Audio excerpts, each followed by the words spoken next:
capítulo 5, diz assim, como de costume, né? Nosso pastor já levantou, fique de pé. Nós vamos ler do 1 até o verso 11. Amém? O título diz assim: Jesus chama os primeiros discípulos. Diz assim a palavra do Senhor: certo dia, Jesus estava perto do lago de Genezaré, e uma multidão o comprimia de todos os lados para ouvir a palavra de Deus.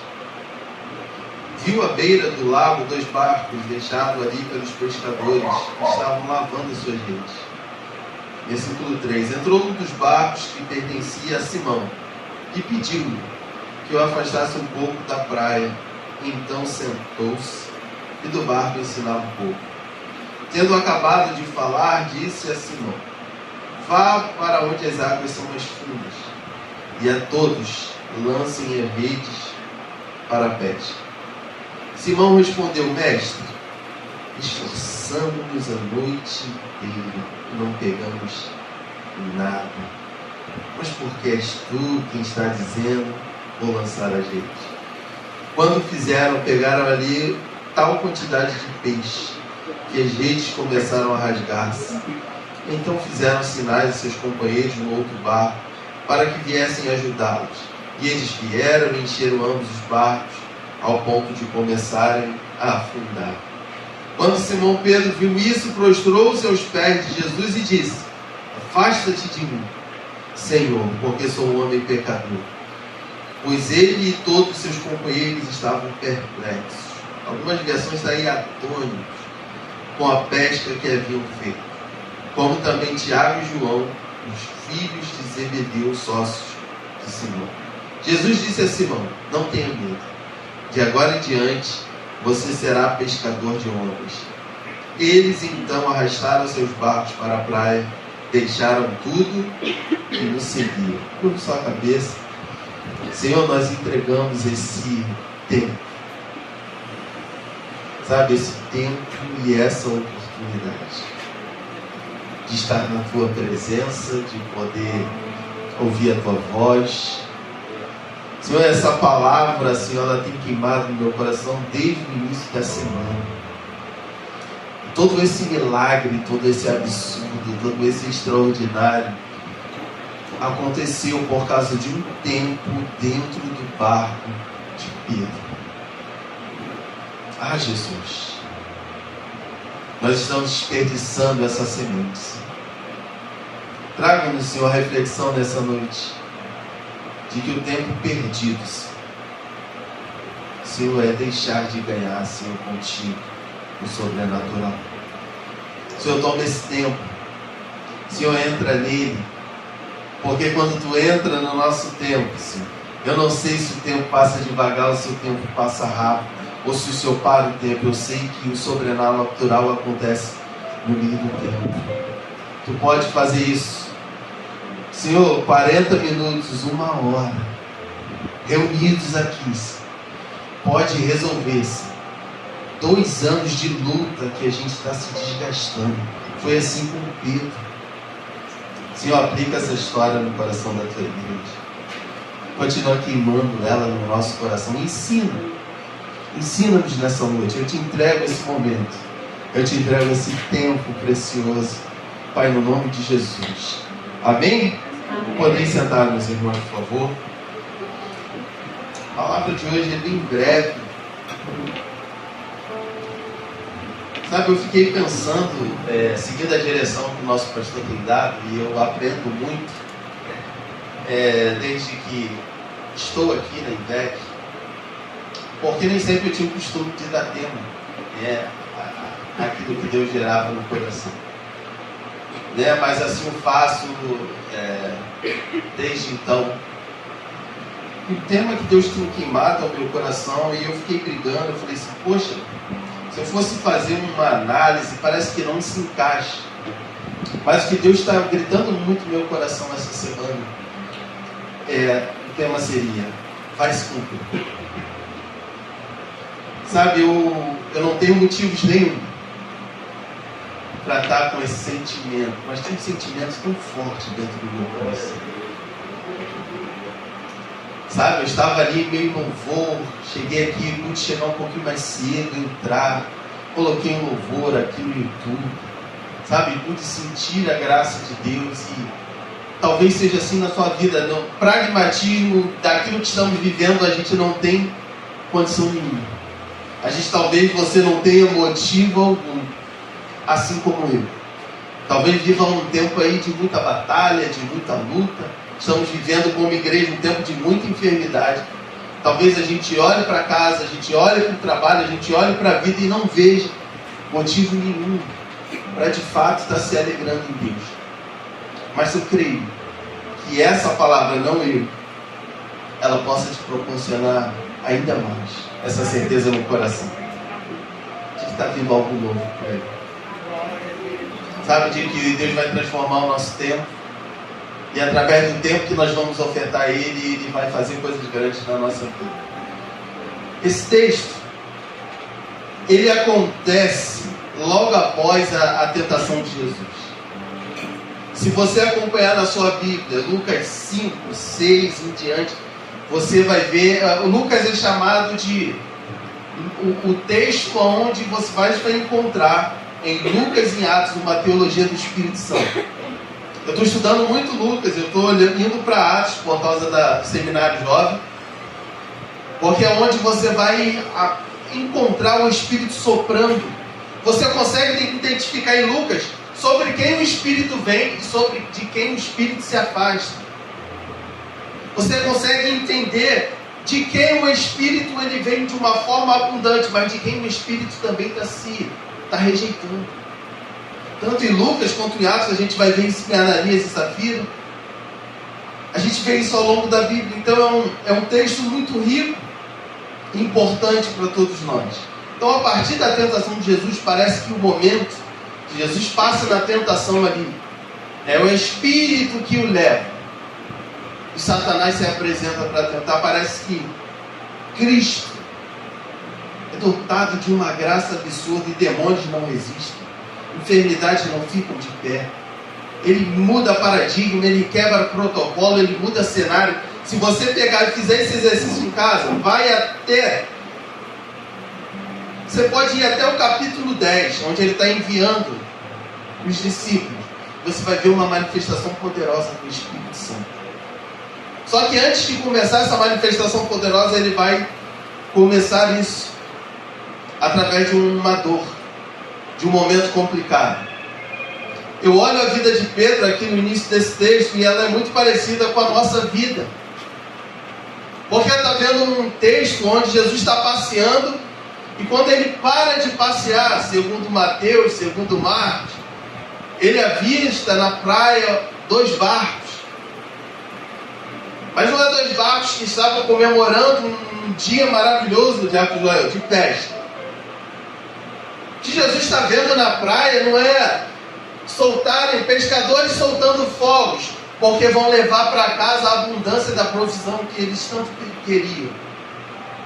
O que ele está vendo na praia não é pescadores sorrindo, porque os boletos vão ser pagos. Não é isso que Jesus está vendo. Jesus está vendo são barcos atracados, lavando as suas redes. E isso a gente vê aqui já no versículo 1. Versículo 2 ele fala que à beira do lago estavam ali os pescadores lavando as redes. Isso aqui já tem algo importante para mim e para você. Porque o Lucas está querendo relatar e trazer uma mensagem para a gente, para que a gente se motive a pesquisar um pouquinho o que lavar as redes quer dizer. Lavar as redes quer dizer um momento de intervalo. Só que esse intervalo aqui, para eles, é extremamente desgostoso.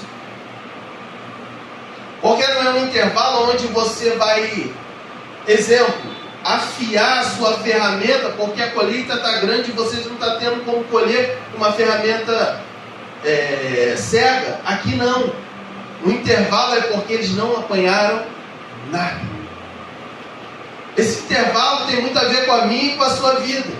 Essa vida de agir, essa vida de tentar resolver, essa vida de bater na porta e a porta não abre, essa vida de estar num período enorme de escassez, essa vida de estar lutando com enfermidade há muito tempo.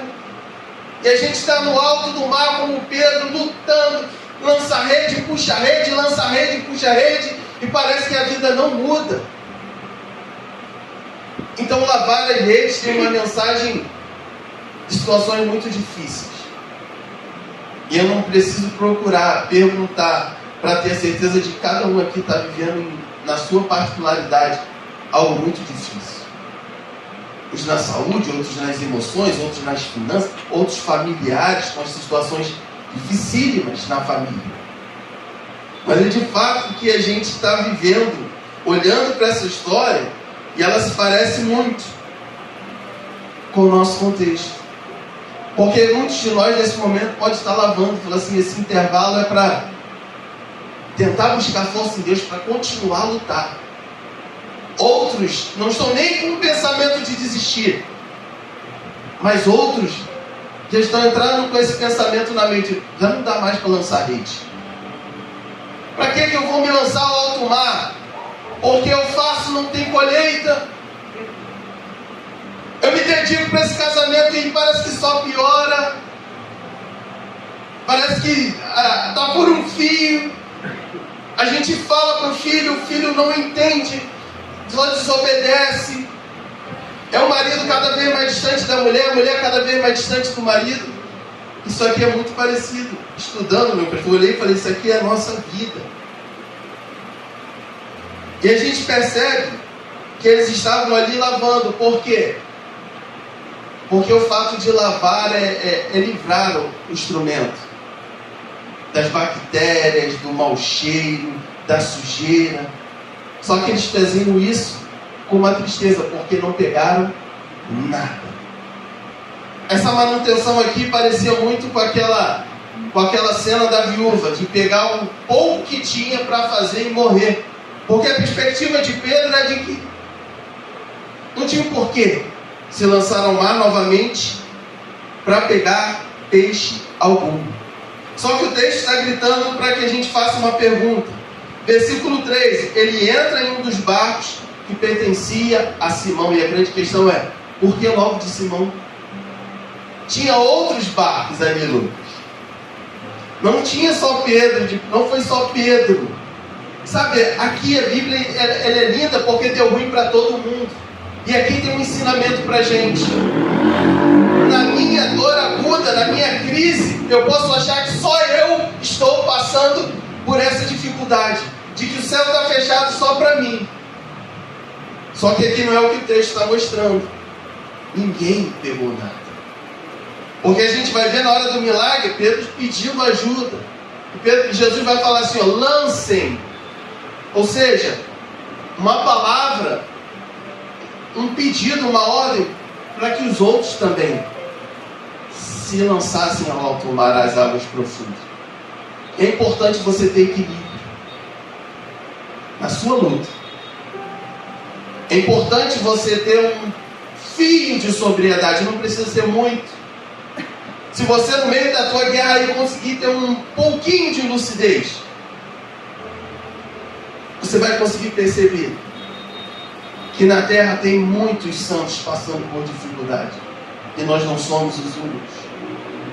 E isso acontece. E aí a pergunta que fica, por que o barco de Pedro? Essa é a pergunta que eu e você fazemos. Eu não sei você, mas eu faço muito. Sabe, não é ponto de questionar a soberania não, mas quem no meio da sua luta, quem no meio daquele desgaste está acelerado para resolver problema, mas parece que é só o seu que não é resolvido, parece que é só o meu, parece que as coisas estão a cada vez mais apertando, parece que é só na minha casa. E é o que o texto está mostrando. E aí Jesus vai escolher o barco de Pedro. Vai falando que pertencia a Simão.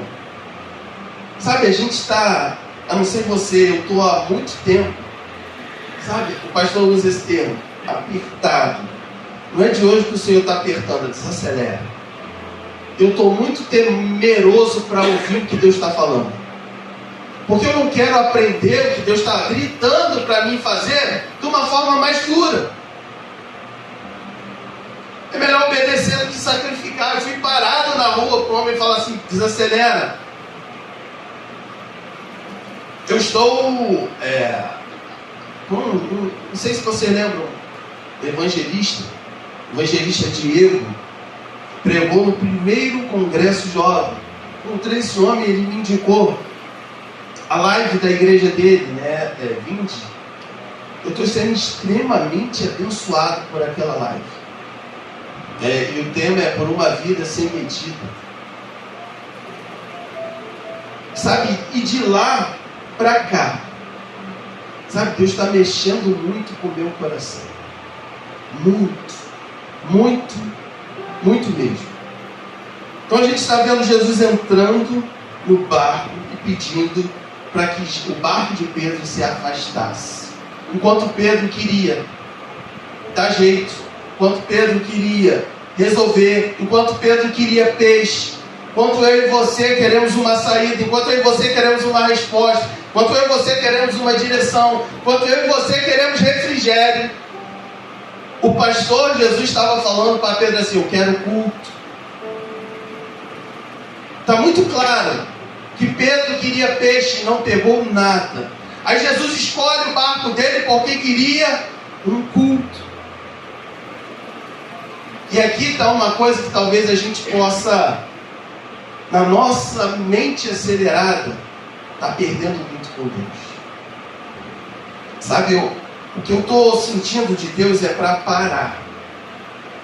É para não me mover 1 centímetro antes de prestar culto.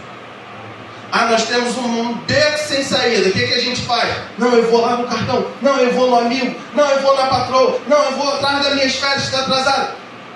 É assim que está a nossa mente. É assim, é igualzinho a Pedro. Eu vou para o mar, eu lanço e puxo. E aí Deus falou assim, pode parar, não vai ter peixe nenhum. Porque o que eu quero agora é um tempo de culto. Aleluia. A gente está cheio de porta para escolher, mas sem ter um tempo com Deus. E aí a gente está igual barata tonta, batendo cabeça. É o que Deus está falando. Posso te falar? Do início desse ano aqui, eu acho que eu poderia colecionar atitudes que, se eu tivesse orado um pouquinho mais, talvez seja assim na sua vida também. E é engraçado, Pedro está no mar, não pesca nada. E o fato de Jesus estar um tempo no barco dele, o texto vai mostrar que isso mudou tudo. Foi só um tempo que Jesus pegou emprestado o barco de Pedro.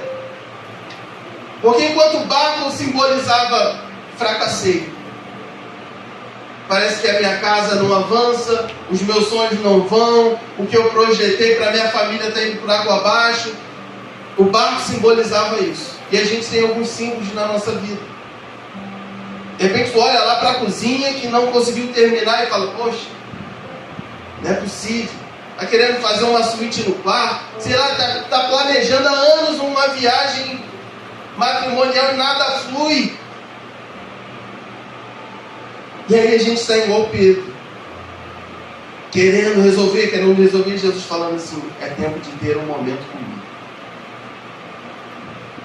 Sabe, posso ser sincero? Tudo isso que a gente se agita para trabalhar, para resolver, às vezes em 30 minutos com o Senhor, Ele é capaz de botar tudo em ordem. Será que a gente crê nisso? Eu estou sendo confrontado esses dias. Será que eu ainda creio? A gente falou aqui usina de poder. Aí eu fiquei pensando, poxa meu pastor, qual é o segredo de Spurgeon? Eu estava estudando e Martinho Lutero vai falar que nos dias de guerra ele orava 4, mas nos 4 horas. Mas nos dias tranquilos ele orava 1. O que Lutero entende que hoje, naquele tempo que a gente não entende agora? O que o príncipe dos pregadores, Charles Haddon Spurgeon, entendia? O que John Wesley entendia que a gente não entende?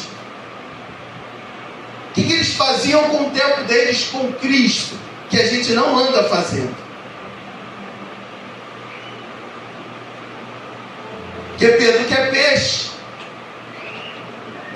Não, é isso. É de um quarto emprego que eu preciso. Não, eu preciso de um prêmio. Não, o que eu preciso é da minha nomeação. Não, o que eu preciso é que minha esposa assine carteira. A gente está assim, em alto mar, e lança a rede e não pega nada. E o Espírito sussurrando: eu quero tempo.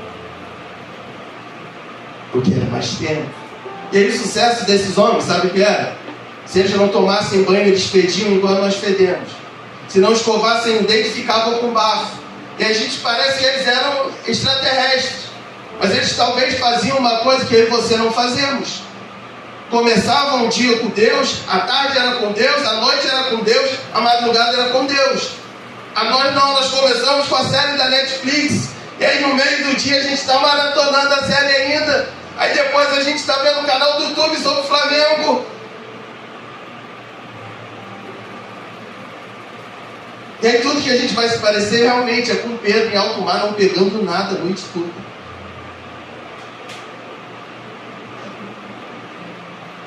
E aí depois Jesus faz o culto. Ele afasta o barco da praia, o culto está rolando. E a gente vai perceber que ele não é qualquer um, porque ele se assenta para ensinar do barco. O judeu que está olhando para isso aqui está falando: isso aqui é um mestre. Porque nenhum mestre ensinava de pé. E depois que o mestre acaba de ensinar, ele vai fazer um pedido a Pedro.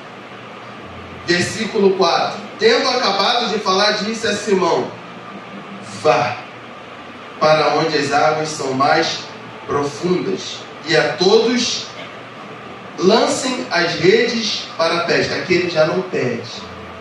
Quando ele quer fazer o culto, ele fala: Simão, me empresta o barco. Simão, me empresta o barco. Mas agora não, o tom de Jesus muda. Agora ele está falando assim: olha, vá, é uma ordem. Sabe, meu irmão, o que tem queimando no meu coração é Deus falando assim: meu filho, é tempo de entender as minhas ordens. É uma coisa muito simples. A gente acha que conhece da palavra, a gente acha que entende de exegese, de hermenêutica, de homilética. A gente pega ali um estudo, vai para o grego, daqui a pouco tu está achando palavras em hebraico, e a grande verdade, o beabá, eu estou meio surdo para entender. Que luta para me entender que eu tenho que desacelerar, parar. Aquietai-vos e saber que eu sou Deus. É o que Deus está gritando para mim. Porque a gente acha que o que vai manter, sabe, é a jornada de trabalho. Se eu vender as férias, pensei nisso esses dias. Não, é as férias que vai me garantir o ano todo. E aí eu pago aqui, a gente faz ali. Será? Será mesmo? Sabe, chega a dó. Eu mandei ela pro pastor, falei: pô, pastor, sabe, assim, Deus apertando o coração em todas as áreas. Parece que eu não sei nada, eu não sei mesmo. Eu confesso.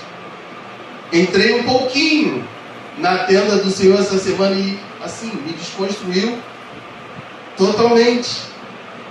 Então, eu tendo acabado de falar, ele falou assim: vai para onde as águas são mais profundas. Lança. Sabe, Jesus, ele fala assim: olha, Pedro, você foi para o alto mar e jogou, puxou uma noite inteira. Isso simbolizou para você dor. E aí Jesus está falando assim: agora volta lá. Uma coisa é a gente ir para esse lugar onde você está se esforçando e nada muda sozinho, na força do teu braço. Vai entender, né, irmã Selma? Uma conversa que a gente teve sobre o nosso município, né, sobre planos. Uma coisa é a gente vai mudar na força do meu braço. Não, Deus vai mudar isso aqui, o avião vai soprar e eu vou nas asas. Só que a gente olha para isso aqui, a gente está vendo, sabe, Cristo usar uma direção, parece que ele é meio, gosta de nos ver sofrer. Eu fui reprovado na autoescola, quando estava prestando um concurso, e eu fiquei um mês sem passar na calçada da autoescola. Sabe, doeu. Meu pai enfermo, pagou para mim, fiquei chateado. E Deus falando, volta lá, meu filho. Mas aquilo me remetia, sabe, uma frustração tão grande, parece bobo. E a mesma coisa com Pedro, ele está frustrado a noite toda ali, Jesus está falando assim, não, você vai voltar. Porque uma coisa é a gente ficar nesse esforço na força do braço. Outra coisa é ele soprar no nosso ouvido e falar assim, agora eu vou contigo. E o fato dele ir com Pedro, a gente vai perceber o que vai dar isso aqui. A grande questão não é que a gente tem que ficar parado como preguiçoso e sei lá, e as contas batendo na nossa porta. A questão é que a gente está indo sozinho. Estamos resolvendo tudo sozinho. Como se Deus fôssemos nós. Sabe? Olha, é guerra na justiça e você, não, estou entrando com o advogado e você fala e você... Aí eu parei tudo, eu falei assim, eu vou ter uma conversa seríssima em casa. Tá tudo errado, cara. Tudo errado. Sabe, entenda quando eu falo que tá tudo errado, é porque a gente, em alguns momentos, algumas áreas da nossa vida, a gente se tornou autossuficiente. E acho que, não, já fui, Senhor, vem, agora vem. É assim que a gente está fazendo. E aí Jesus fala assim, não, volta lá onde você se esforçou e não resolveu. Agora a gente vai junto. E a Bíblia vai falar que quando ele pede e manda Pedro lá no lugar da dor, esse irmão vai responder, mestre, esforçamos a noite inteira e não pegamos nada. O natural era a história do pastor acabar aqui. Aí volta lá na dor, não, lá não. Lá eu fui traído, eu fui apunhalado. Lá fizeram pouco caso de mim. Não me ouvem. Não, ali não vou mais não. Bati a poeira dos pés, agora eu vou para outro lugar. Esse é o nosso natural. Só que aquele que a gente desce a lenha, pega uma palavra poderosa da parte de Cristo. Aquele que a gente fala assim, Pedro, corta a orelha, negou Jesus. Ele vai entender algo aqui absurdo. Eu falei assim, se eu entender como esse homem entendeu. Ele vai falar assim, ó, mas porque és tu quem está dizendo, isso eu vou lançar adiante. Pega o que Pedro está falando, vamos dividir a nossa vida em áreas. Emocional, financeira, vamos colocar aqui profissional, familiar. Coloca aqui essas quatro. Em todas essas áreas o Senhor libera uma palavra sobre a nossa vida. Faz assim. Você sabe o que Ele está falando? Ele está falando na tua vida financeira, olha, é assim. Mas as dores, os traumas, a gente faz assim. Ele está falando para o casamento, olha só, a tua razão, você tem razão mesmo. Mas para mudar isso, você vai ter que amar a tua mulher como Cristo amou a igreja. Ele está gritando e falando. Aí a gente se acha no direito de meter o mar em Pedro. Pedrão vai falar assim, porque é tu. Eu vou fazer o caminho todinho da minha dor contigo. E vou lançar a rede como tu está mandando. Aleluia. Isso aqui é muito lindo. E aí, versículo 6. Quando o fizeram, quando a gente fizer, hoje é culto de oração, iremos acertar a mesa. Quando a gente se sentar a esse banquete, e uma vez à mesa com esse Senhor, quando a gente começar a ouvir o que Ele está pedindo e fazer o que Ele está mandando, aí muda. Aí muda. É o que Deus está falando comigo. Não é o contrário. Não é primeiro eu faço e depois Ele entra no meu projeto. Primeiro eu tenho que ter um tempo para Ele. Moisés entra 40 dias. 40 noites no monte. Quando ele sai, ele tem projeto para o tabernáculo. Ele tem quem ele vai colocar os utensílios. Ele tem uma coisa complexa, tão clara. 40 dias. Aí a gente quer vitória na área dos estudos, a gente quer vitória financeira, a gente quer mudar o casamento, a gente quer mudar São Mateus, a gente quer mudar filho, sabe? Sem abrir um espaço para o Senhor na nossa agenda.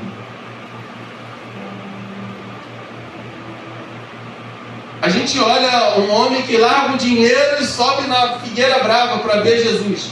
Jesus entra na casa dele e salva a vida de Zaqueu. Parece que a gente não está sabendo nesses dias lidar muito com o nosso tempo. E aí, porque eles pegaram tal quantidade de peixe, que as redes começaram a rasgar-se. E aí o instrumento que antes era dor, fracasso, frustração, que era a rede, e você tem a sua. Se eu te der 10 segundos para pensar, reflete. Qual é o símbolo hoje do seu fracasso?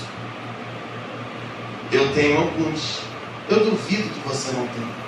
Sabe aquela imagem que você fala assim, pô, isso aqui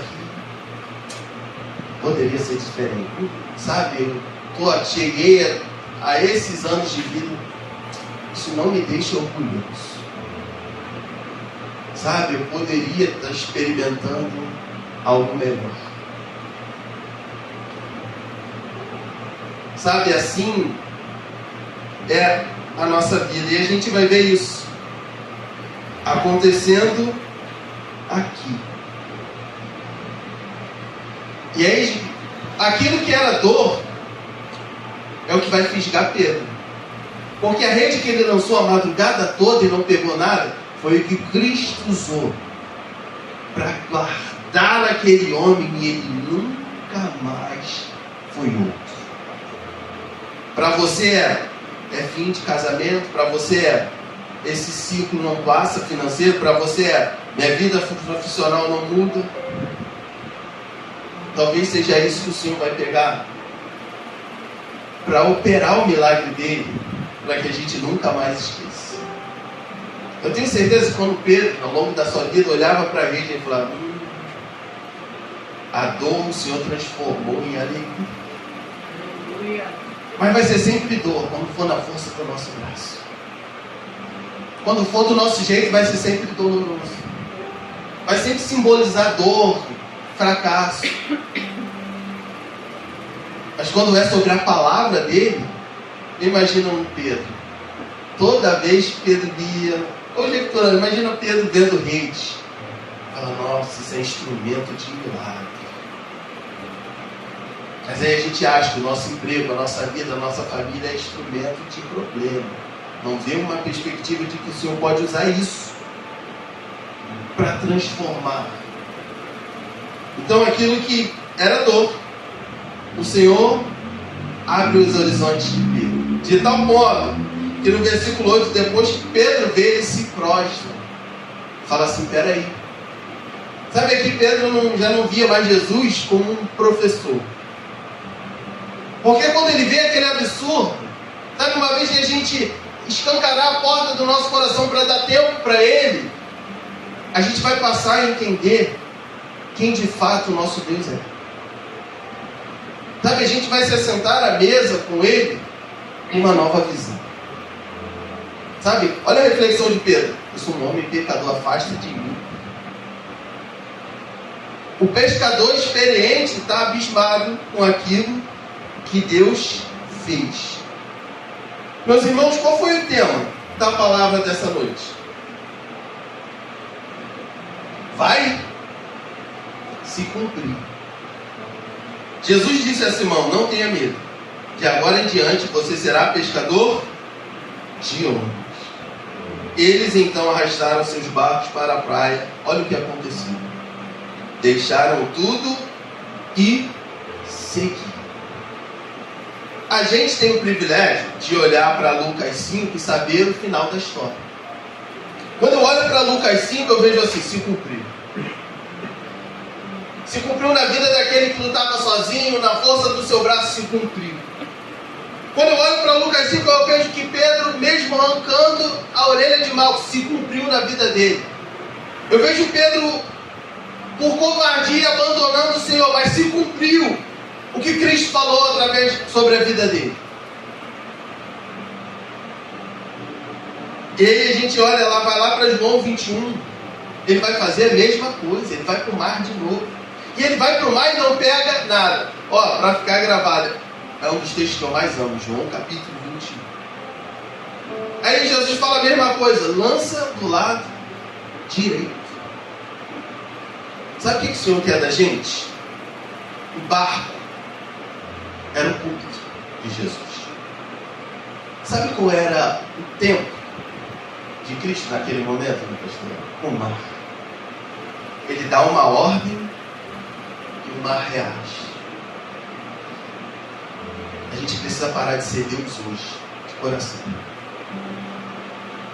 É Ele que tem que dar. Eu fico pensando, eu limpei lá o meu futuro escritório, adornei, deixei cheirosinho. Eu fico pensando, meu pastor, o dia que eu der 30 minutos para o Senhor, todos os dias de qualidade dentro daquele espaço. Se numa praia, ele pega o barco de Pedro como púlpito e ordena o mar como todo o seu templo, a extensão da sua glória, e inúmeros peixes reagem para o lado direito e pulam dentro da rede. Imagina quando a nossa casa for um templo dele. Aleluia. Imagina quando o teu quarto, a tua sala. Imagina quando a gente estiver fazendo comida, de fato ele estiver conosco. Sabe isso? Sabe, o Senhor está recebendo algo que eu vivi lá 300 anos lá atrás. Eu falei: Jesus, é sério que eu estava assim, Senhor? E aí eu falei: Senhor, o mar é o templo. E a grande questão é: o mar reagiu. Será que a tua vida não vai, não? O mar reagiu à ordem de Cristo. O nosso casamento não reage, não. Se não está reagindo, vamos parar um pouquinho. Por que não está? Se a gente vive em escassez, por quê? Por quê? Será que é difícil demais a ordem do Senhor ressoar na nossa vida financeira, na família, no profissional? É difícil? É difícil demais para Ele? E aí o mar reage. E aí eu finalizo dizendo: entre João capítulo 21, que Pedro, frustrado, depois da ascensão de Cristo, que ele volta a pescar, a Atos 2, quando ele prega, 3.000 almas se convertem. Sabe quanto tempo tem? Eu fiz conta. Por causa da festa de Pentecostes, mais ou menos 50 dias. Entre aquele Pedro que vai para o mar de novo, frustrado, porque o Senhor dele morreu, e a vinda, o cumprimento de Joel lá em Pentecostes, 50 dias, um mês. E eu fiquei pensando: peraí, o que aconteceu com Pedro em um mês?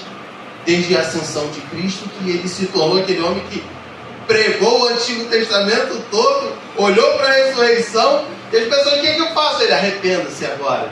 Você já vai com 3.000 almas. Se cumpriu ou não se cumpriu? Vai se cumprir ou não vai? Eu falei: Senhor, 50 dias, tu fez isso tudo.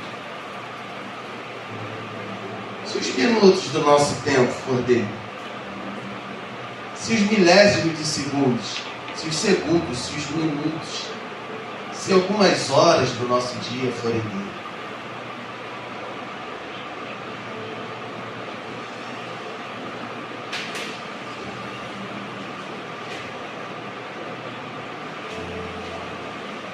Eu escutei uma palavra absurda